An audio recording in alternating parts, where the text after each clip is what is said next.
আলোচনার ফাঁকে একটি মাসালা বলি। মাসালাটি হলো ইমাম এবং মুক্তাদিকে নিয়ে, অর্থাৎ নামাজি ব্যক্তিকে নিয়ে, ইমাম সাহেবকে নিয়ে। মাসালাটি হলো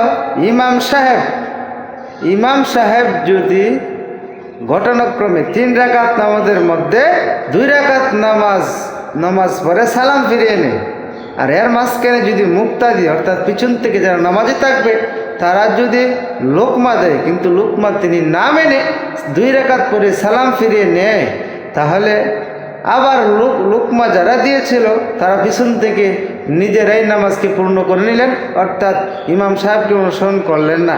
এখন প্রশ্ন হচ্ছে মুক্তাদির কি নামাজ হবে, এখন প্রশ্ন হচ্ছে ইমাম সাহেবের কি নামাজ হবে।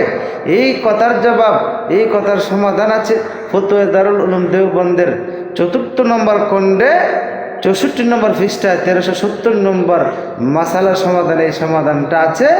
এই সমাধানটা কি, অর্থাৎ ইমাম সাহেবের নামাজ ফাসিদ হবে, মুক্তাদিরও নামাজ ফাসিদ হবে, এদেরকে পুনরায় আবার নামাজ পড়তে হবে। এই রকম মাসালা আমাদের সমাজে অহরহই ঘটে।